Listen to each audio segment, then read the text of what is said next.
اور جو لوگ ایمان لائے اور نیک عمل کرتے رہے ان کو خوشخبری سنا دو کہ ان کے لیے نعمت کے باغ ہیں جن کے نیچے نہریں بہ رہی ہیں. جب انہیں ان میں سے کسی قسم کا میوہ کھانے کو دیا جائے گا تو کہیں گے یہ تو وہی ہے جو ہم کو پہلے دیا گیا تھا. اور ان کو ایک دوسرے کے ہم شکل میوے دیے جائیں گے اور وہاں ان کے لیے پاک بیویاں ہوں گی اور وہ بہشتوں میں ہمیشہ رہیں گے. اللہ اس بات سے آر نہیں کرتا کہ مچھر یا اس سے بڑھ کر کسی چیز مثلا مکھی مکڑی وغیرہ کی مثال بیان فرمائے. اب جو مومن ہیں وہ یقین کرتے ہیں کہ وہ ان کے پروردگار کی طرف سے سچ ہے، اور جو کافر ہیں وہ کہتے ہیں کہ اس مثال سے اللہ کی مراد ہی کیا ہے. اس سے اللہ بہتوں کو گمراہ کرتا ہے اور بہتوں کو ہدایت بخشتا ہے، اور گمراہ بھی کرتا ہے تو نافرمانوں ہی کو جو اللہ کے اقرار کو مضبوط کرنے کے بعد توڑ دیتے ہیں، اور جس چیز یعنی رشتہ قرابت کے جوڑے رکھنے کا اللہ نے حکم دیا ہے اس کو قطع کیے ڈالتی ہیں اور زمین میں خرابی کرتے ہیں. یہی لوگ نقصان اٹھانے والے ہیں. کافرو، تم اللہ سے کیوں کر منکر ہو سکتے ہو؟ جس حال میں کہ تم بے جان تھے تو اس نے تم کو جان بخشی، پھر وہی تم کو مارتا ہے، پھر وہی تم کو زندہ کرے گا، پھر تم اسی کی طرف لوٹائے جاؤ گے.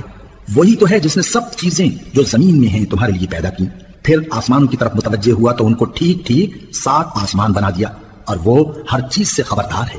اور وہ وقت یاد کرنے کے قابل ہے جب تمہارے پروردگار نے فرشتوں سے فرمایا کہ میں زمین میں اپنا نائب بنانے والا ہوں. انہوں نے کہا کیا تو اس میں ایسے شخص کو نائب بنانا چاہتا ہے جو خرابیاں کرے اور کچھ تو خون کرتا پھرے؟ اور ہم تیری تعریف کے ساتھ تسبیح و تقدیس کرتے رہتے ہیں. فرمایا میں وہ باتیں جانتا ہوں جو تم نہیں جانتے. اور اس نے آدم کو سب چیزوں کے نام سکھائے، پھر ان کو فرشتوں کے سامنے کیا اور فرمایا کہ اگر سچے ہو تو مجھے ان کے نام بتاؤ. انہوں نے کہا تو پاک ہے، جتنا علم تو نے ہمیں بخشا ہے اس کے سوا ہمیں کچھ معلوم نہیں، بے شک تو دانا ہے، حکمت والا ہے. تب اللہ نے آدم کو حکم دیا کہ آدم تم ان کو ان چیزوں کے نام بتاؤ. سو جب انہوں نے ان کو ان کے نام بتائے تو فرشتوں سے فرمایا کیا میں نے تم سے نہیں کہا تھا کہ میں آسمانوں اور زمین کی سب پوشیدہ باتیں جانتا ہوں، اور جو تم ظاہر کرتے ہو اور جو پوشیدہ کرتے ہو سب مجھ کو معلوم ہے. اور جب ہم نے فرشتوں کو حکم دیا کہ آدم کے آگے سجدہ کرو تو وہ سب سجدے میں گر پڑے مگر شیطان نے انکار کیا اور غرور میں آ کر کافر بن گیا.